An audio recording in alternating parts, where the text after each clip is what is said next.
నమస్తే. Welcome to today 18 news. నేను కల్పన. So, కొద్ది రోజులుగా నాన్ వెజ్ కాంట్రవర్సీ మనం వింటున్నాం గదా! ఆ విషయంలో హైకోర్టు అడ్వకేట్ సుబ్బు గారు ఒక వాయిస్ వినడం జరిగింది మనం. ఆయన ఏం తప్పు మాట్లాడారు అన్న ఒక్క మాట ఆహ్, ఎందుకు అనాల్సొచ్చింది? అసలు ఆయన అన్న దాంట్లో తప్పు ఉందా? లేదా? అనే దాని గురించి గూడా అడిగి తెలుసుకునే ప్రయత్నం చేద్దాం. ఇప్పుడు ప్రస్తుతం మన ముందు హైకోర్టు అడ్వకేట్ సుబ్బు గారున్నారు. సార్ నమస్తే సార్. నమస్కారం అండి. సార్ బాగున్నారా సార్? బాగున్నాను. అయితే మేము సోషల్ మీడియాలో మీదొక వాయిస్ జూషినాం సార్. నాన్ వెషి మాట్లాడిన దానిలో తప్పేంటి అని. అంటే హిందూ దేవతల్ని దూషించి మాట్లాడిండ్రు అని చాలా మంది హిందుత్వవాదులు అంటున్నారు. మరి అది తప్పంటారా? కరెక్ట్ అంటారా సార్ మీరు? అయితే మొట్టమొదటిగా మనం చూసుకున్నట్లయితే హిందూ దేవీ దేవతల్ని నా అన్వేష్ ఎక్కడ తప్పుగా దూషించరు. ఫస్ట్ ఆఫ్ ఆల్ అందరూ క్లారిటీగా తెలుసుకోవాల్సిన విషయం ఏంటంటే దూషించల. అతను అంటే అనసూయ గారికి, శివాజీ గారికి మధ్య జరుగుతున్నటువంటి ఆ కాంట్రవర్షీలో నాన్ వెజ్‌న చొప్పించుకొని అంటే ఆహ్, చరిత్రలో ఉన్నటువంటి ఈ దేవీ దేవతలు ఏ టీ షర్ట్‌లేసుకున్నారని హ్మ్. రేప్ అటెంప్ట్‌లు జరిగినయిరా అని అన్నాడు. హ్మ్. అంటే అతను వాడిన వర్డ్ ఏంటంటే రేప్ అటెంప్ట్. హ్మ్. ఈ రేప్ అనే పదం వాళ్ళకి అభ్యంతరకరంగా ఉంది. హ్మ్. సో, ఆ అభ్యంతరకర వర్డ్ ద్వారా తన మీద అంటే హిందూ సంఘాలు గానివ్వండి, సాధారణ వాళ్ళు మహిళలు గానివ్వండి, వీళ్ళందరూ కూడా తన మీద కాంట్రవర్సీ అయ్యారు. హ్మ్. సో, వాస్తవానికి తన భావార్థం అది గాదు. హ్మ్. తను ఎక్స్‌ప్లెయిన్ చేయటం రాలేదు. కానీ దాంట్లో గూడా అతను తప్పు ఎక్కడ మాట్లాడలే. సో, దాని గురించి నేను నాన్ వెజ్ నాకు సపోర్ట్ చేయడం జరిగింది. హ్మ్. అదే విధంగా నాన్ వెజ్‌న గూడా దాని విషయంలో ఎక్కడ రాజీ పడల. హ్మ్. సారీ చెప్పిండు. సరే రేప్ అనే పదం వాడటం సారీ నేను హ్మ్. దాన్ని వాడటం తప్పే అని చెప్పి. అయినప్పటికి కూడా ఈ కరాటే కళ్యాణి లాంటి వాళ్ళు హ్మ్. దాన్ని అంటే ఒక ఆసరాగా తీసుకొని, ఒక జీవనోపాధిగా తీసుకొని ఎవరైతే ఇప్పుడు ఏదైతే ఒక కాంట్రోవర్సీ పాయింట్స్ ఉంటే ఆ పాయింట్స్‌ని పట్టుకొని దాని ద్వారా జీవన భుక్తి పొందడానికి ఎవరైతే ఉన్నారో వాళ్ళందరూ కూడా పొలోమంటూ హ్మ్. వచ్చేసి దాన్ని కాంట్రోవర్షీ చేయడం జరిగింది. అయితే తన మీద కేసు ఫైల్ చేయడం, తర్వాత తన బ్యాంక్ అకౌంట్‌లో సీజ్ చేయమంటాం, తన ఇన్‌స్టాగ్రామ్‌ని బ్యాన్ చేయమనాలి, బ్లాక్ చేయమంటాం, తన ఛానెల్‌ని మీద అంటే రిస్ట్రిక్ట్ చేయమంటాం, హ్మ్. ఇవన్నీ చేశారు. హ్మ్. మరి అలాంటప్పుడు చాలామంది పెద్ద పెద్ద బడా బడా వ్యాపారవేత్తలు కోట్లల్లో కొల్లగొట్టారు బ్యాంకు డబ్బుల్ని. హ్మ్. చాలా వరకు ఇప్పుడు మనం వాళ్ళ పేర్లు ఎందుకు ఉద్ఘాటించడం చాలా మంది. హ్మ్. మరి మన బీజేపీ గవర్నమెంట్ కోట్లలో ఏదైతే ఎగ్గొట్టిన మనీ ఉందో వాళ్ళకేమన్నా కోట్లలో దోచిపెట్టడం కూడా జరుగుతుంది. మరి వాటి మీద ఎందుకు వీళ్ళు మాట్లాడరు? హ్మ్. ప్రజా సమస్యల గురించి ఎందుకు మాట్లాడరు? అన్వేషణ, నాన్వేషణ ఒక విషయం మాట్లాడితే దాంట్లో తప్పును పట్టుకొని దాన్ని లాగి చించి చాట చేసినటువంటి మరి వీళ్ళు హ్మ్. వీళ్ళకి నిజంగా చిత్తశుద్ధి ఉండి, వీళ్ళకి నిజంగా గౌరవం ఉండి, దేశం అంటే ప్రేమ ఉండి, ప్రజలంటే ప్రేమ, గౌరవం, ఆప్యాయత, అనురాగాలు ఉండుంటే, హ్మ్. మరి దేశం పట్ల వీళ్ళు బాధ్యత వహించిందేది? దేశంలో చాలా విషయాలలో ఇప్పుడు జ మనం హిడ్మా గారు చనిపోయారు. ఆయన చనిపోయినప్పుడు అక్కడ ఆ అడవిని ఎవరు కూడా టచ్ చేయలేదు. హ్మ్. ఆయన చనిపోయిన తర్వాత అక్కడ మైనింగ్ జరుగుతుంది. హ్మ్. మరి అది ఎవరి స్వప్రయోజనం కోసం జరుగుతుంది? మరి దాని గురించి మాట్లాడే దమ్ము, ధైర్యం వీళ్ళకుందా అంటే లేదు. హ్మ్. ఏంటంటే ఈ మతం అనే ఒక సున్నితమైన అంశాన్ని తీసుకొని దాంతో వీళ్ళు పొట్టబోసుకునే హ్మ్. కార్యక్రమాలు అంటే పొట్ట తిప్పల కార్యక్రమాలు అన్నట్టు ఇవి. వీళ్ళు నిజంగా మరి హిందుత్వాన్ని బేస్ చేసుకొని హిందుత్వాన్ని నడిపించి హిందుత్వానికి మరి వీళ్ళ కాంట్రిబ్యూషన్ ఏమన్నా ఉందా? హిందుత్వానికి వీరు చేసింది ఏదైనా ఉందా? ఇది హిందూ మతం కాపాడడంలో వీళ్ళు చేసింది అసలు హిందూ మతం కాపాడడం లేదు. హిందూ మత ముసుగులో చాలా మంది అరాచకాలు చేస్తుంటే వారి నుంచి క్రైస్తవులు, ముస్లింలు కాపాడుకునే పరిస్థితి. హ్మ్. మీరు చూసుకున్నట్లయితే ఓల్డ్ సిటీలో గూడా ఈరోజు ఒక ఇష్యూ జరిగింది. హ్మ్. అక్కడ సంక్రాంతికి సంబంధించినటువంటి ఒక ఫ్లెక్సీని అక్కడ బీజేపీ నాయకులు పెడితే దాన్ని చించారనో మరి లేదా అక్కడేదో గొడవ జరిగిందని అక్కడ ఒక మస్జిద్‌ని కూలగొట్టారు. హ్మ్. అంటే ఒక పవిత్ర స్థలం. అది ముస్లిమ్స్‌కి పవిత్ర స్థలం. అవును. అంటే ఫ్లెక్సీ అను ఒక మస్జిద్ అంటే ఒక దర్గా లాంటిది, ఒక హ్మ్. మస్జిద్ లాంటిది. మరి అది ఫ్లెక్సీ అను అది ఒకటేనా? ఒక కాదు. ప్రార్థనా స్థలం ఒకటేనా? హ్మ్. అంటే ఎవరు క్రూయల్‌గా ఉన్నారిక్కడ?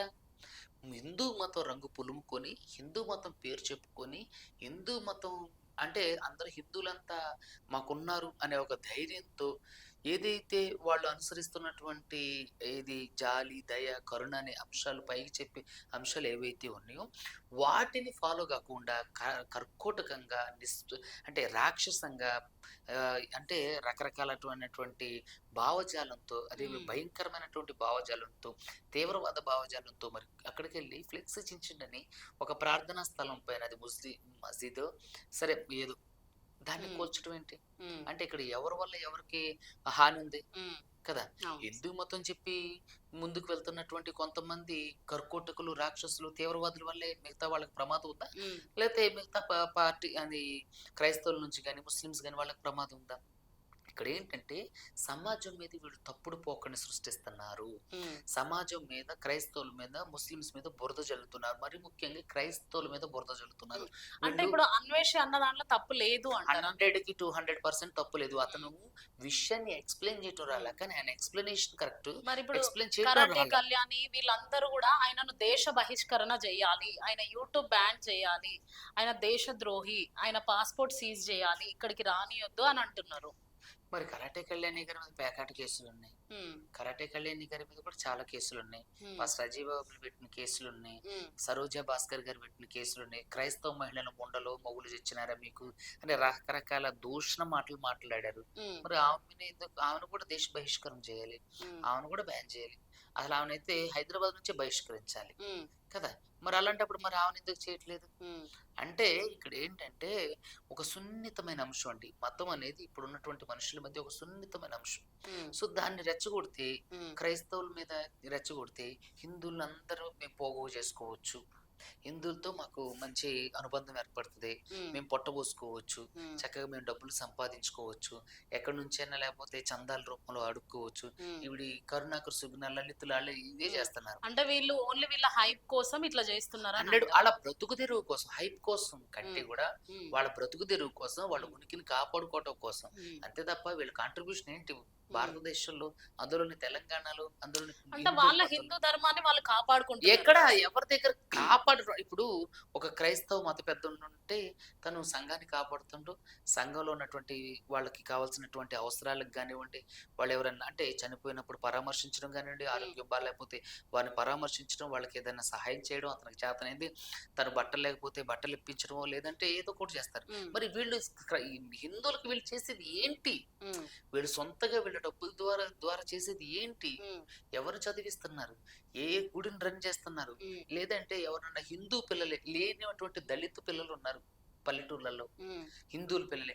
వాళ్ళని తీసుకొని దత్తత తీసుకొని వాళ్ళకి నీట్ కోచింగ్లు ఇప్పించమనంటే, ఎంబీబీఎస్లు చదివిపించమనంటే, లా చదివిపించమనంటే, రకరకాల కోర్సులు ఉన్నాయి, వృత్తి విద్యా కోర్సులు ఉన్నాయి, వాటిని చదివిపించమనంటే వెళ్తే వాళ్ళకి అద్దమ్ము. అంటే వాళ్ళు ఆ డబ్బులు తీసుకొని ప్రజలు ఇచ్చేది వాళ్ళ కోసం వాళ్ళే ఖర్చు చేసుకుంటున్నారు అని మీరు అంటున్నారు. 100%. ఇప్పుడు మొన్న ఒకటి వాళ్ళ 10th యానివర్సరీ జరిగింది కదా సార్, కరుణాకర్ సుగుణది. ఉమ్. మరి అప్పుడు 1.5 కోటి అయిందని బహిరంగంగానే చెప్తున్నారు వాళ్ళు. ఏడికి అదంతా వెళ్ళొచ్చు. ప్రజలకు ఉపయోగపడేదే కదా ఆ అదే meeting. కదా ఇప్పుడు అంటే ఆ మీటింగ్ ద్వారా ప్రజలకు వాళ్ళ హిందువులకు అందరికి నేను కూడా నేను అదే ఆ అంటున్నా. ₹1,00,00,000 నువ్వు గంగలోకి వచ్చినట్టు ఆ కార్యక్రమం ద్వారా ఏమొచ్చింది? ఉమ్, అదే ₹1,50,00,000 పెడితే ఉమ్, నువ్వు 150 మంది పిల్లల్ని చదివించవచ్చు. ఉమ్.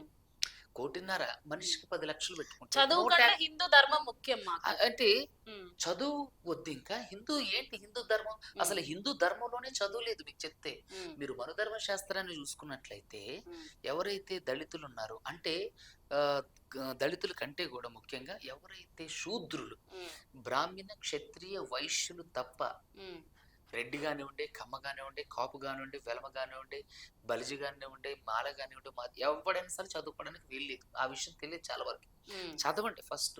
ఉమ్, ఈ మా హిందూ ధర్మము అని చెప్పి నెత్తి నోరే గుట్టుకునేటటువంటి అమాయక ప్రజలు ఎవరైతే ఈ కరాటే కళ్యాణి గారు లాంటి వాళ్ళు, కరుణాకర్ సుగుణ గారు లాంటి వాళ్ళు, ఉమ్, ఈ రాధా మనోహర్ దాస్ లాంటి వాళ్ళు చెప్పి కాకుండా నిజమైన హిందువులు ఖచ్చితంగా భగవద్గీతని చదవండి, ఉమ్, ఖచ్చితంగా మనుధర్మ శాస్త్రాన్ని చదవండి, ఖచ్చితంగా మహాభారతాన్ని చదవండి, దాంట్లో రామాయణాన్ని చదవండి. ఉమ్, రామాయణ విషవృక్షం అని చెప్పేసి రంగనాయకమ్మ గారి బుక్ ఉంటుంది, అది కూడా చదవండి హిందువులు. ఉమ్, చదివితే అసలు ఏంటి మీరు చూడండి. రీసెంట్గా మొన్న సంక్రాంతి పండుగ రోజు ఆంధ్రాలో మీరు దళితులు మీరు మా గుళ్ళోకి రావడానికి వీల్లేదు అని చెప్పి ఆంధ్రాలో ఒక ఊర్లో ఆపేసి, మరి ఆయన హిందువే కదా, ఉమ్, మరి హిందూకి హిందూకే మధ్య వ్యత్యాసమా? ఉమ్, అంటే దళితుడు, అంటరాని వాడు అని చెప్పేసి ఒక వ్యత్యాసం ఉంటుందా? ఇప్పుడు హిందువులందరూ ఒకటైనప్పుడు మరి దళితులు ఎందుకు దాంట్లో సెపరేట్? చెప్పండి. శూద్రులు ఎందుకు మళ్ళీ సెపరేట్? అందరూ హిందువులే కదా. చిన్నజీయర్ స్వామిని రాధా మనోహర్ దాస్ను ముట్టుకోమనండి, లేదు. ఏదన్నా ఒక ఆలయ ప్రధాన పూజారిని ముట్టుకోమనండి, ఎందుకు అంటే ముట్టుకో? రాధా మనోహర్ దాస్ ని ముట్టుకోనివరా చిన్నజీయర్ స్వామి? అసలు రాజా మనోహర్ దాస్నే కాదు, చిన్నజీయర్ ఎవరిని ముట్టుకోడు. ఎందుకంటే అతను మైలు పడిపోతున్నాడు. అంటే అది అస్పృశ్యతకే నిశ్చిహ్నమే కదా, అంటరానితనానికి చిహ్నమే కదా, అన్టచబిలిటీయే కదా. ఏదన్నా అడిగితే అంటారు అతను ప్రధాన ఆలయంలో పూజ చేస్తున్నారు, అతను అందుకని మైలు పడ్డోళ్ళని ఎవరిని ముట్టుకోకూడదు, ఎవరు బయలు పడతారు ఎవరు? ఈ మైలు పడడానికి అతను పుట్టించిందే ఆ పరమాత్మ కదా. మీరు నమ్ముకున్న గుళ్ళో ఉన్న ఆయనే కదా అతను. వీళ్ళని పుట్టించింది దేవుడే, వాళ్ళని పుట్టించింది దేవుడే. మరి మనిషి దేవుడు పుట్టించినప్పుడు మనిషి ద్వారా దేవుడికి ఎలా మైలంటిది? మైలంటితే కడుక్కోలేని వాడు దేవుడు ఎలా అవుతారు కదా. సో కాబట్టి నేనేమంటానంటే అదంతా ఒక బుల్షిట్ థింగ్. వాళ్ళు హిందువుల్ని, అమాయకమైనటువంటి హిందువుల్ని మభ్య పెట్టడానికి, వాళ్ళు పొట్టబోసుకోవడానికి, వాళ్ళంతా డబ్బులు దండుకోవడానికి ఈ అదృష్ట రత్న అనే ఆయన్ని డబ్బులు అడిగి అడ్డంగా బుక్ అయ్యే కేసులు కూడా అయినాయి వీళ్ళ మీద. మరి వీళ్ళని కూడా బ్యాన్ చేయాలి. ఇది కరుణాకర్ సుగ్న, ఈ లలిత్, వీళ్ళందరిని కూడా బ్యాన్ చేయాలి. మరి బహిరంగంగానే డబ్బులు అడిగి అతను వీడియో తీసి అదృష్ట రత్న అయినా కేసులు కూడా పెట్టాడు. మరి వాళ్ళ మీద కూడా ఎఫ్ఐఆర్ అయింది కదా. మరి వాళ్ళని కూడా అరెస్ట్ చేయాలి కదా, వాళ్ళ బ్యాంక్ అకౌంట్ లో కూడా సీజ్ చేయాలి కదా, వాళ్ళని కూడా దేశ బహిష్కరణ చేయాలి కదా. వాళ్ళ పేరు ఇది కూడా ఈ కరాటే కళ్యాణి గారు చెప్పినట్టు రాజద్రోహం కేసు పెట్టాలి కదా. ఎందుకు పెట్టట్లేదు? అండ్ వీళ్ళు ఏం లేదంటే వీళ్ళు ఒక పోకడని, కొత్త పోకడని, ఇప్పుడున్నటువంటి హిందూ ధర్మం పేరు చెప్పుకున్న ఒక కొత్త పోకడని ఇప్పుడున్నటువంటి యూత్లు బలవంతంగా చొప్పిస్తున్నారు. ఒక అనాగరికమైనటువంటి చర్య అది. సో హిందూ యూత్ అంతా కూడా దయచేసి గమనించండి, ఇలాంటి వారు చేస్తున్నటువంటి ఈ అసత్య ప్రచారాన్ని నమ్మకుండా ఎవరైతే చాగంటి కోటేశ్వరరావు గారు, చాగంటి గారు, తర్వాత గరికపాటి గారు చెప్తున్నటువంటి విషయాల్ని అవగాహన చేసుకోవడానికి ప్రయత్నం. ఇప్పుడు చివరి వరకు అన్వేషకి మీ సపోర్ట్ ఉంటదా సార్? చివరి వరకు అంటే అలానే నేను చెప్పట్లేదు, అతను మాట్లాడింది కరెక్ట్ అని నేను అంటున్నా. అతనే సెక్యులర్. మీరు సపోర్ట్ చేయడం లేదా? సపోర్ట్ చేయడం లేదంటే నా దగ్గరికి వస్తే నేను ఖచ్చితంగా సపోర్ట్ చేస్తా. నేను ఎన్నో మీడియా ఛానల్లో చెప్పా, అతనికి నేను అడ్వకేట్ ని కాదు, అతను నాకు తెలియదని. అన్వేష్ కూడా తన పోస్టులలో కూడా నా గురించి పెట్టిండి, ఇతను నా అడ్వకేట్ కాదు అని. అయినా సరే చాలా మంది నేనే ఆయన అడ్వకేట్. ఎందుకు అన్వేష్ కి సపోర్ట్ చేయాలనుకున్నారు? అతను సెక్యులర్ గా మాట్లాడిండు. అతను ఏంటంటే ఆయన మాట్లాడిన దాంట్లో కరెక్ట్ అనిపించింది, కరెక్ట్ అనిపించింది. చాలా విషయాల్ని అతను కొండ బద్దలు కొట్టినట్టు మాట్లాడుతారు, చాలా విషయాల గురించి తేట తెల్లగా మాట్లాడతారు, దాంట్లో సుత్తి సోది లేకుండా మాట్లాడతారు. సో ఇలా ఉండాలరా, ఇలా జరగాలరా, ఇట్లా అభివృద్ధి చెందాలరా అంటారు. సో దాది చాలా వరకు జీర్ణించుకోలేనటువంటి కొంత జనం అలా చేస్తారు. మరి ఈ రోజు కరాటే కళ్యాణి గారు హిందూ ధర్మాన్ని పొలమంటూ పూసుకుంటూ వెళ్తున్నటువంటి కరాటే కళ్యాణి గారు కూడా మరి హిందూ ధర్మం ప్రకారం చదువుకోకూడదు, ఆవిడ కూడా అస్పృశ్యతగా గురవ్వాలి, మరి ఆవిడ కూడా ఆలయ ప్రవేశం ఉండకూడదు, ఆవిడ కూడా చదువుకోకూడదు, ఆవిడకు కూడా దేవుని దర్శనం దూరం నుంచే చేయాలి. మరి ఆ విషయాలు తెలిస్తే ఆవిడ ఒప్పుకుంటారా? ఆ విషయాలు ఆవిడకి తెలియమంటారా? తెలుసు. ఏంటంటే ఆ పూటకు ఆ విషయం వేసుకొని అలా కడుపు నింపుకోవాలి. సో ఇప్పుడు అన్వేషి మీ దగ్గరికి వస్తే ఒకవేళ నా కేసు టేకప్ చేయడానికి మీరు చేస్తారా? డెఫినెట్లీ నేను తప్పకుండా చేస్తా. ఎందుకంటే నేను అన్వేష్ దగ్గర నుంచి కేవలం ఏమని ఆశిస్తానంటే అన్వేష్ ఎప్పుడు కూడా అన్వేష్ లానే ఉండాలి, తన నిజాన్ని నిర్భయంగా చెప్పాలి, కానీ భాష విధానం అనేది మార్చుకోవాలి. ఆ వల్గారిటీ, ఆ మాట్లాడే భూతు పదాలు. శివాజీని కూడా చాలా గలీజ్ మాటలు తిట్టిండు ఆయన. ఒక వ్యక్తిని ఎందుకు తిట్టాలి? నేనేమంటానంటే ఒక వ్యక్తికి ఏంటి అవసరం? సభా మర్యాద ఉంటుంది. ఒక సభలోకి వచ్చినప్పుడు సభా మర్యాద ఉంటుంది, ఆ సభా మర్యాదను పాటించాలి. ప్రతి ఒక్కరిని మనం గౌరవంగానే పిలవాలి, గౌరవంగానే మాట్లాడాలి. సో ఒక పబ్లిక్ డొమైన్ లో మనం మాట్లాడుతున్నప్పుడు ఆ సభా మర్యాద అనేది పాటించాలి. ఆ సభ గౌరవం అనేది మనం పాటిస్తేనే వేరే వాళ్ళు మన మీద పాటిస్తారు. ఎలాంటి వారైనప్పటికీ కూడా మనం ఒక సభలో లేదంటే ఒక సమావేశంలో ఒక పబ్లిక్ డొమైన్ లో లేదా ఈ ఇంటర్వ్యూలో మనం ఒకరి గురించి మాట్లాడుతుంటే వారిని మనం గౌరవంగానే సంబోధించాలి, అదే కరెక్ట్. అతన్ని మనం ఒక వ్యక్తిని అగౌరవపరచడానికి మనకు అధికారం ఇవ్వబడలేదు. అది సంస్కృతి సాంప్రదాయం అని కూడా అనిపించుకోదు, అది మన విజ్ఞతకే మాయని మచ్చవుతుంది. కాబట్టి ఒక వ్యక్తిని మనం గౌరవంగానే పిలుచుకోవాలి. అలాగే నాన్ వేషణ కూడా శివాజీ గారిని ఖచ్చితంగా మీరు అని సంబోధించి ఉండాల్సింది. ఖచ్చితంగా అతను ఏదైతే చెప్పదలుచుకున్నా ఆ అంశాన్ని తేట తెల్లగా చెప్పాలి. బూతులు తిట్టు, బోల్డ్ గా మాట్లాడు, ఇలా అంటే మాట్లాడు అవసరం లేదు. అదంతా ఏంటంటే అతి, అది అతి. సో నేను ఏది మాట్లాడినా చూస్తారని. కానీ ఆ విషయం ఒకటి తప్పు, అతను మాట విధానం మార్చుకుంటే is the best. Um, so అతని మాట విధానం మార్చుకొని ఇంకా సమస్యల గురించి మాట్లాడితే ఆయనే కాదు రాజ్ బోడా గారు కూడా మాట్లాడతారు. ఉమ్, సో అతను కూడా కొన్ని విషయాల్ని అదే విధంగా యువరత్న సమాతను అతను అతను కూడా మంచి స్పోక్స్ పర్సన్. నేను చూసా అతను 4-5 వీడియోలు మొన్నే ఒక 2-3 రోజుల క్రితం అతను కూడా బాగా మాట్లాడు. కానీ ఒక పబ్లిక్ డొమైన్ లోకి వచ్చినప్పుడు మిత్రులారా నా హితో మీకు ఏంటంటే ఉమ్, సభా మర్యాదను పాటించండి. ఉమ్, మనం ఏదైతే విషయం చెప్పాలనుకున్నో దాన్ని స్ట్రైట్ గా చెప్పండి. బూతులు తిట్టు అసహ్యంగా మాట్లాడు కాదు. ఇట్స్ నా అడ్వైస్. ఉమ్. సో చూస్తున్నాం కదా ఈ ఇంటర్వ్యూ ద్వారా ఒకవేళ నా అన్వేషి నా కేసు టేకప్ చేయండి అని వస్తే డెఫినెట్ గా నేను చేస్తా అని సుబ్బు గారు చెప్పడం జరిగింది. సార్ అట్లనే ఇప్పుడు ఆ ఈ శివాజీ అనసూయ కాంట్రవర్సీ మీకు అంత తెలిసే ఉంటది.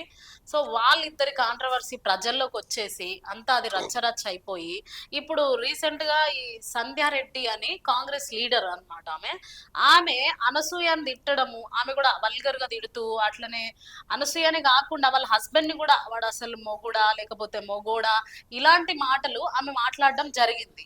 అసలు ఒక పబ్లిక్ డొమైన్ లో ఉన్నప్పుడు ఒక బాధ్యత గల స్త్రీ సంధ్యారెడ్డి గారు ఒక కుటుంబ స్త్రీ, తనకు భర్త పిల్లలు కోపరం వ్యవస్థ అంతా ఉంది. అలాంటి ఒక స్త్రీ మూర్తి పబ్లిక్ డొమైన్ లో అసహ్యంగా వల్గర్ గా మాట్లాడడం అనేది నిజంగా 100-200% రాంగ్. ఆవిడ నోరు నిజంగా ఒక కంపులా అనిపించింది నాకు. ఆవిడతో అరే ఒక జ్ఞానం కలిగిన స్త్రీ, ఒక అంటే ప్రభుత్వానికి ప్రాతినిధ్యం వహిస్తున్నటువంటి ఒక పార్టీలో ఒక మంచి లీడర్ గా కొనసాగుతున్నటువంటి ఒక స్త్రీ మూర్తి ఒక బట్టల గురించి కాంట్రవర్సీ చేసినప్పుడు తను ఇప్పుడు చాలా వరకు స్పందిస్తారు. అలా స్పందించవచ్చు. బూతులు మాట్లాడి వర్గలుగా మాట్లాడి నేనేం చేసినా అవుతుంది అది ఇది అది ఏంటంటే అహంకారం అవుతుంది. సో సంధ్యారెడ్డి గారి మాటలో నాకు అహంకారమే కనిపించింది. ఆవిడ మాట్లాడే మాటల్లో కానీ బోల్డ్ ఆరోగెంట్ అహంకారం ఇవన్నీ కనిపించాయి. ఎందుకు ఒక టీపీసీసీ కూడా ఆవిడకి షోకాజ్ నోటీస్ కూడా ఇచ్చింది. అదే సార్ ఇప్పుడు అనసూయ కూడా నోటీస్ పంపించిందని కేసు ఫైల్ చేసింది. సంధ్యారెడ్డి చేసింది 43 మంది పైన.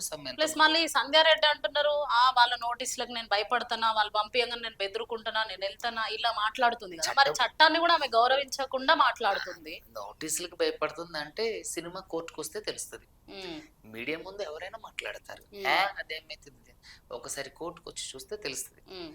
సో కాబట్టి అవన్నీ ఏంటంటే మేకపోతు గాంభీర్యం, అసందర్భ అంటే ప్రగల్భాలవి, అసందర్భ ప్రగల్భాలు. ఆ ప్రగల్భాలు వలుగులు అందరూ కూడా వెన్నులు వణికి పుడుతుంది. కోర్టు ముందు ఎవరైనా సమ్మానమే, దాంట్లో ఆవిడని ఎవరు కాపాడలేరు. అసహ్యమైనటువంటి లాంగ్వేజ్. సంధ్యారెడ్డి గారు నిజంగా ఒక స్పోక్స్ పర్సన్ గా నాకు అనిపించలే. ఎందుకంటే ఆవిడ ఒక పరిణితి చెందిన వ్యక్తిలా మాట్లాడలేదు. ఆయన పక్కన కూడా ఎవడో క్షమించాలి ఎవరు ఒక ఆయన ఉన్నారు. ఆయన కూడా ఎవరు నువ్వు సిగ్గుందా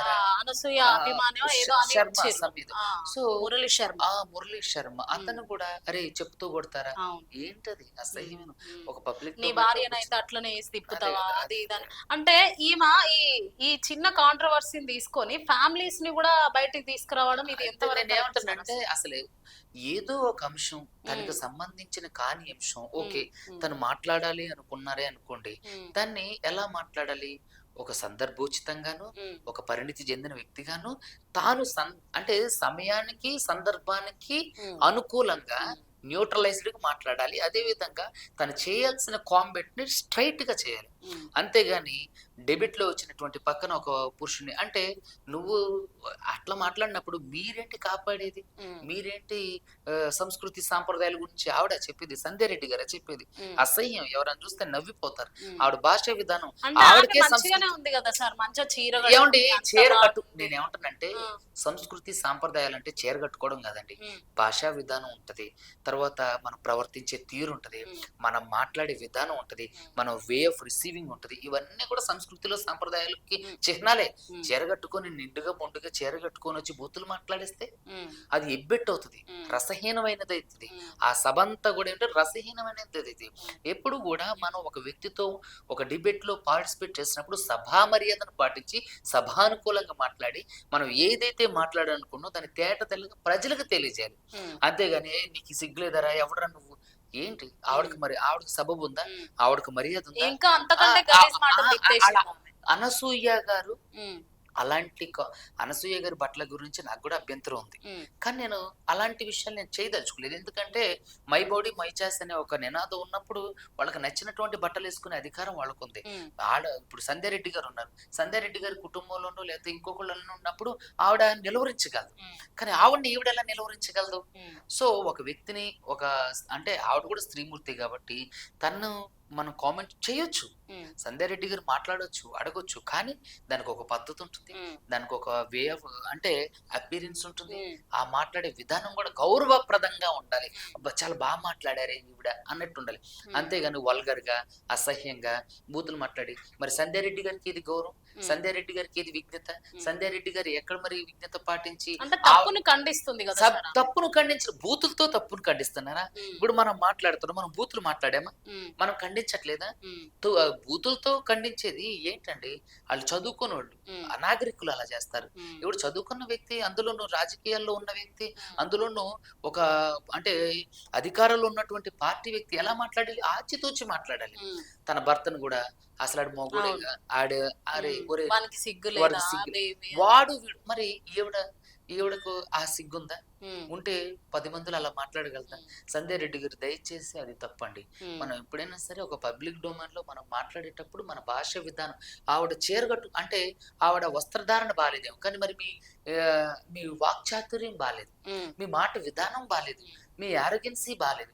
మరి మీరు ఆవిడ సమానమే అవుతారు కదా అప్పుడు మీ దృష్టిలో, అంటే సంధ్యారెడ్డి గారి దృష్టిలో. సమాజంలో సంధ్యారెడ్డి అన్ని కాంట్రవర్సీస్ డిబేట్స్ కి వెళ్ళింది సార్ అనసూయ విషయంలో, ఈ వస్త్రధారణ విషయంలో. ఎక్కడ చూసినా అనసూయని వల్గర్ గానే తిట్టింది. కానీ ఇన్ని వీడియోస్ చూసిన తర్వాత అనసూయ ఒక్కసారి రియాక్ట్ అయ్యి ఒక వీడియో చేసింది. ఆ వీడియోలో తను ఏడ్చుకుంటూ మాట్లాడింది తప్ప సంధ్యారెడ్డిని ఎక్కడ కూడా ఆమె తిట్టలేదు. అదే కదా విజ్ఞత. మరి వీళ్ళది సంప్రదాయం అంటారా, వీళ్ళది ఇది పద్ధతి అంటారా, లేదంటే అనసూయది పద్ధతి అంటారా? ఖచ్చితంగా సంధ్యారెడ్డి గారిది పద్ధతి కాదు, సబబు కాదు, సమాజం మెచ్చుకునే అంశం అసలే కాదు. ఈవిడ బట్టల విషయంలో ఆవిడ కాంట్రవర్సీ చేసేటప్పుడు ఈవిడ విజ్ఞత పాటించింది ఎక్కడ? ఈవిడ అసహ్యంగా మాట్లాడడం, పక్కన ఉన్న మగవాడు పురుషుల్ని కూడా, అంటే ఈవిడ అబ్బాయిలను కూడా అక్కడ ఉన్నటువంటి పురుషుల్ని కూడా అరే ఊరే అని మాట్లాడడం, చెప్పుతూ కొట్టడం. మరి ఈవిడకుంది ఆ విజ్ఞత, ఈవిడకుంది ఆ గౌరవం. అదంతా ఏంటంటే జోకర్లకు నవ్వుతారండి సమాజంలో అందరూ మిమ్మల్ని చూసి. దయచేసి అట్లా నోరేసుకుని ఎగబడకండి. ప్రతి ఒక్కరికి నోరు ఉంటుంది, అందరూ మాట్లాడగలరు. ఇప్పుడు మురళీ శర్మ అనేవాడు మాట్లాడలేడు అలాంటి మాటలు. మరి ఆవిడ అదే సభలో అతను ఆ మాట అంటే ఈవిడ గౌరవం ఎక్కడ ఉంటుంది? సో దయచేసి మాట విధానం అనేది గొప్పగా ఉండాలి సంధ్యారెడ్డి గారు. మనం సమాజంలో మంచి స్థానంలో ఉంటే కాదండి, మనల్ని చూసి 10 మంది నేర్చుకునే విధంగా ఉండాలి. సో దయచేసి అలాంటి వల్గర్ లాంగ్వేజ్ మాట్లాడిన మీరు కూడా మీ దృష్టిలో తప్పుడు వ్యక్తి. మరి ఇప్పుడు చట్ట ప్రకారంగా ఆమె మీద చర్యలు తీసుకునే అవకాశం ఉంటుంది? తీసుకుంటారండి. ఎందుకంటే ఐటీ యాక్ట్ అవుతుంది. అదే విధంగా విమెన్ అంటే ఏంటంటే మనం వాళ్ళని డిఫాల్ట్ చేయడం, డిగ్రేడ్ చేయడం అలా ఉంటుంది. రకరకాల సెక్షన్స్ ఉంటాయండి. ఆవిడ అభ్యున్నతికి, ఆవిడ గౌరవానికి భంగం కలిగింది కాబట్టి ఆవిడ డిఫమేషన్ సూట్ కూడా వేయచ్చు. ఎందుకంటే సంధ్యారెడ్డి గారు బహిరంగంగానే అసహ్యమైనటువంటి బూతులు వాళ్ళ కుటుంబాన్ని ఎట్లా తిట్టింది కాబట్టి, తర్వాత మురళీ శర్మ అనే అతను కూడా లైవ్ లో తిట్టింది కాబట్టి ఈవిడ మీద కూడా ఖచ్చితంగా ఎట్లాగో ఎఫ్ఐఆర్ ఎందుకు, ఇంకా 4-5 ఎఫ్ఐఆర్లు వేసి సంధ్యారెడ్డి గారి మీద యాక్షన్ తీసుకుంటే ఇంకొకరు ఇలా వల్గర్ గా మాట్లాడుకుని ఉంటారు. సో చర్యలు తీసుకునే అవకాశం ఉంది తప్పకుండా. టీపీసీసీ ఆల్రెడీ ఆవిడకి షోకాజ్ నోటీస్ కూడా ఇచ్చింది. అందులో క్షమించమని కూడా చెప్పేసి ఆవిడ రిటర్న్ అంటే నోటీస్ ఇచ్చింది. దానిపైన చిన్మయ్య గారు కూడా ఘాటుగా స్పందించారు, యాంకర్ ఝాన్సీ గారు కూడా ఘాటుగా స్పందించారు. ఇది చాలదా?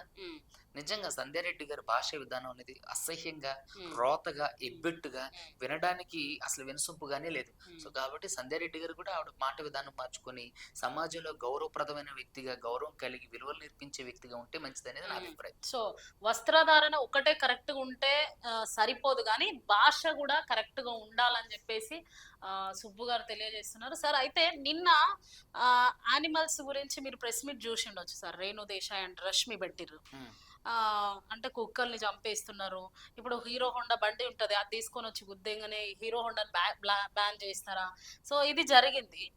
మరి ఇప్పుడు ఈ యానిమల్స్ ని చంపడం కరెక్టే అంటారా, లేదంటే దీని మీద ఏం చర్యలు తీసుకోవచ్చు అసలు? నేనేమంటానంటే ప్రతి సంవత్సరం ఎన్సీఆర్బి రిపోర్ట్ ప్రకారం ఉమ్, 60,000 మంది ర్యాబీస్ తో చచ్చిపోతున్నారు. ఉమ్, అలా రేణు దేశాయ్ గారి ఇంట్లో కూడా ఎవరైనా ర్యాబీస్ తో చచ్చిపోతే ఆవిడ ఇప్పుడు ఇదే మాట అంటుందేమో అడగండి. ఉమ్, చూడండి, సుప్రీంకోర్టే చెప్పింది వీధి కుక్కల బాధ్యత, ఎవరైతే ఈ కుక్కను పెంచుకుంటారో ఆ బాధ్యత తమది అని. ఉమ్, అరే, మనుషులు బోలేక చచ్చిపోతున్నారు, ఉమ్, మనుషులకు విద్య లేకుండా చచ్చిపోతున్నారు, చాలా మంది అస్పృశ్యతతో చచ్చిపోతున్నారు, చాలా మంది ఆలయ ప్రవేశాలు లేకుండా వాటి మీద మాట్లాడండి. ఉమ్. కుక్కల గురించి మాట్లాడతారు, కుక్కల గురించి ఏంటి ఉపయోగం? అంటే నేను కుక్కలు కూడా ఒక జీవే కదా సార్. ఏమంటే జీవే, నేను ఉమ్, కాదంట్లా, కానీ ఇప్పుడు మనుషులు కూడా జీవులే కదా, ఉమ్, ఎలా సభ్యతగా బ్రతుకుతున్నాయి అలాగే కుక్కలను కూడా పెంచుకునే ఆ యజమానులు సభ్యతగా పెంచుకోవాలి. ఉమ్, రోడ్ల మీదకి వదిలేసి ఇప్పుడు వాళ్ళ కుక్కలు కదా, వీధి కుక్కలు, మరి అలాంటప్పుడు రేణు దేశాయ్ గారికి అంత ప్రేమ ఉండి, ఉమ్, రష్మికి అంత ప్రేమ ఉంటే ఆ కుక్కలన్నీ తీసుకెళ్లి వీళ్ళు పెంచుకోమనండి చక్కగా. ఉమ్. ఒక వీధి కుక్కల కుక్కల్ని తీసుకెళ్లి వీధి పెంచుకోమంటారు. కుక్కలను తీసుకెళ్లి ఒక ఫామ్ పెట్టుకోండి. ఉమ్, ఒక గేదెల ఫామ్ లాగా, ఒక డైరీ ఫామ్ లాగా, ఒక మేకల ఫామ్ ఎలాగా పెట్టుకుంటావో చక్కగా రేణు దేశాయ్ గారు ఆ కుక్కలన్నీ తీసుకెళ్లి పెంచమనండి. ఎవరు కాదంటారు? ఉమ్, సుప్రీంకోర్టు కాదందా, మనం కాదంటున్నాం. ఉమ్. వాళ్ళు పెంచుకోమనండి. బాధ్యత తీసుకొని పెంచితే తీసుకోండి. పర్వాలేదు. ఆ రోడ్డు మీద ఏ మీడియా మీదకి వచ్చేసి మాట్లాడేసి అరిచేస్తే సరిపోతుందా? నిన్న రిపోర్టర్ ఆవిడ ఒక్క అడిగిన నిమిషం, ఒక్క క్వశ్చన్ కి నిమిషం, కూడా ఒక్క నిమిషం, ఆ, నేను కంప్లీట్ చేయను. ఆ, ఇప్పుడు ఆవిడ వీధుల్లో తిరగదు కాబట్టి ఆవిడకి తెలియదు ఆ బాధ. ఉమ్, ఆవిడ కార్లలో చక్కగా తిరుగుతారు, కార్లలో వెళ్ళిపోతారు కదా, కానీ వీధులలో తిరిగే పిల్లల్ని అదే చిన్న చీల్చి చిన్న పిల్లలు చంపేసే, కూడా అవును సార్. చంపి పడేస్తే, పీక్కొని తిన్నాయి, చంపి ఒక 5-6 కుక్కలు అటాకులు చేస్తే ఆడపిల్లల మీద, మహిళల మీద, చిన్న పిల్లలు చంపేసి ఎత్తుకెళ్ళిపోతున్నాను. ఉమ్, ఆటి గురించి మాట్లాడండి రేణు దేశాయ్ గారు, ఉమ్, ఆటి గురించి మాట్లాడండి అమ్మా, ఉమ్, అస్పృశ్యత గురించి మాట్లాడండి అమ్మా, ఈ నిరక్షరాస్యత గురించి మాట్లాడండి అమ్మా, ఉమ్, అన్టచబిలిటీ గురించి మాట్లాడండి అమ్మా, ఇంకా దేశంలో చాలా సమస్యలు ఉన్నాయమ్మా, వాటి గురించి మాట్లాడండి అమ్మా. ఉమ్, అక్కడి వరకే కాదు, ఆ, మీరు మాట్లాడాలంటే సామాజిక అంశాలు 1,00,000 ఉన్నాయి, ఉమ్, వాటి గురించి మీ వాయిస్ వినిపించండి, మీ విలువైన వాయిస్. వీటి గురించి ఎందుకు? సుప్రీంకోర్టు స్ట్రిక్ట్ గైడ్ లైన్స్ ఇచ్చింది, వీధి కుక్కల వల్ల ఇలా చనిపోతున్నారు కాబట్టి వాటన్నిటిని కూడా ఒక దగ్గర పెట్టి బాధ్యత గవర్నమెంట్లకు అప్పగించింది. ఉమ్, మరి గవర్నమెంట్లు బాధ్యతగా ఉన్నప్పుడు వీధి కుక్కలన్నింటినీ కూడా తీసుకెళ్లి ఆ గవర్నమెంట్ బాధ్యత తీసుకున్నప్పుడు మీరు తీసుకెళ్ళండి, ఎవరొద్దు అంటున్నారు? అది గొప్ప పని అంటున్నాను, నేను కూడా దాన్ని సబబుగా ఒప్పుకుంటా. ఉమ్, సో ఇక్కడ చంపేస్తున్నారు అంటే ఈ ఊరికే ఎవరు చంపట్లేదండి, వాళ్ళ పిల్లల మీద దాడి చేసో, కరిస్తేనో, ఉమ్, లేకపోతే దానివల్ల ప్రమాదం జరిగితేనో చంపేస్తున్నారు. ఉమ్, ఇప్పుడు పాములు ఉన్నాయి, ఉమ్, మరి పాములు చంపినప్పుడు ఎందుకు రావట్లేదు వీళ్ళంతా? ఉమ్. పాము ఖర్చు చేస్తుంది కదా, ఆ, అది విషయం కదా. కదా, ఉమ్, ఆ పాముల గురించి మాట్లాడాను. ఏంటో పోయి నాకు సమాజం, అరే, వ్యక్తిత్వ విలువలు మంట కలిసిపోతున్నాయి, ఉమ్, ఆడపిల్లల మీద రేపులు జరుగుతున్నాయి, ఉమ్, చిన్న పిల్లల మీద రేపులు జరుగుతున్నాయి, దళితుల మీద దాడులు జరుగుతున్నాయి, క్రైస్తవుల మీద దాడులు జరుగుతున్నాయి, ఉమ్, మైనారిటీల మీద దాడులు జరుగుతున్నాయి, ఎన్నో సామాజిక అంశాలు లేవనెత్తలేకోకుండా అయిపోయింది. గ్రామాలలో ఎన్నో సమస్యలు, వీటి గురించి మాట్లాడండి. మీ శక్తిని, మీ పవర్ని, వీటన్నిటిని కూడా మేధావులందరికీ నేను ఇచ్చే హితం ఒకటి, వీటి గురించి మాట్లాడండి. ఉమ్, అరే, హిడ్మా గారు చనిపోతే హిడ్మా గురించి మాట్లాడలేదు ఎవరు? ఉమ్, సరే, ఆయన పక్కకు పెట్టండి. ఉమ్, ఈ ఆయన చనిపోయిన తర్వాత అడవిని నాశనం చేస్తున్నారు, అడవిని ఎవరికి దారాదత్తం చేశారు అడగండి. ఉమ్, అక్కడ ఏం జరుగుతుందని నన్ను అడగండి. మీ మేధావితనాన్ని, మీ తెలివిని, మీ చదువుని, మీ సెలబ్రిటీ తనాన్ని తర్వాత మీరు మాట్లాడితే చాలా వరకు మీడియా కవర్, అప్పుడు ఇలాంటి విషయాల గురించి మీరు మాట్లాడండి. ఉమ్, బాల్య వివాహాల గురించి మాట్లాడండి. కర్నూలు దగ్గర నుంచి ఉమ్, కడప ఇటువైపు ఎక్కువ బాల్య వివాహాలు జరుగుతున్నాయి, మహబూబ్ నగర్ ఇటువైపు, ఉమ్, వాటి గురించి మాట్లాడండి. ఉమ్, వాటి గురించి చర్యలు తీసుకోమనండి, వాటి గురించి అవగాహన కల్పించండి. వీధి కుక్కలకు పనికిరని ఒక అంశాన్ని తీసుకొని వీధి కుక్కలు అని పొలోమంటేసుకుంటే ఉమ్, ఎంతమంది చనిపోతున్నారమ్మా, ఉమ్, ఎంతమంది మరణిస్తున్నారు, చిన్నపిల్లలు చంపేస్తారు. మీరు ఒకసారి వీధి కుక్కలు ఉన్న వీధిలో తిరగండి, మీకు తెలుస్తుంది. ఉమ్. మరి ఆమె ఒక రిపోర్టర్ అడిగిన క్వశ్చన్ కి కూడా చాలా ఫైర్ అయిపోయింది సార్. అంటే ఇప్పుడు వచ్చి కర్షేసినంత మాత్రాన చంపేస్తారా? ఇప్పుడు పిల్లల్ని కూడా ఎగ్జాంపుల్ తీసుకొని మాట్లాడింది అనమాట. పిల్లలు అలా చేస్తే పిల్లల్ని చంపేస్తారా అట్లా మాట్లాడింది ఆమె. పిల్లలు కుక్కలు ఒకటేనా? ఉమ్, పిల్లలు కుక్కలే ఒకటేనా? ఉమ్, ఏంటో ఉమ్, వాళ్ళకి పిచ్చ, ఉమ్, అది చూసిన మనకు పిచ్చ, ఉమ్, మాట్లాడుకుంటున్నందుకు మనకు బుర్ర లేదనిపిస్తుంది ఒక్కోసారి. ఆ, అరే, పిల్లలు అన్న కుక్కలు ఒకటేనా? ఉమ్. ఇప్పుడు బైక్లు వెళ్తూ ఉంటాయి, యాక్సిడెంట్ అంటే వాళ్ళు దానికి నిన్న ఇన్సూరెన్స్ జరిగిన బైకులు సంభాషణ నేను సార్ అదే అది. నేను చూసానండి. ఉమ్, బైకులు గుద్దేస్తే ఆ బైకులను బ్యాన్ చేస్తారా? హీరో హోండాని బ్యాన్ చేసేస్తారా? నేనేమంటున్నా, ఆ, బైక్ గుద్దిస్తే దానికి ఇన్సూరెన్స్ ఉమ్, వస్తుంది, ఉమ్, కేసు అవుతుంది, ఉమ్, ఎఫ్ఐఆర్ అవుతుంది, వాడికి శిక్ష పడుతుంది. మరి కుక్క గారిస్తే ఎవరికి శిక్ష ఎత్తారు? రేణు దేశాయ్ గారికి వేయాలి శిక్ష, రేణు దేశాయ్ గారికి వేయాలి శిక్ష, చెప్పండి.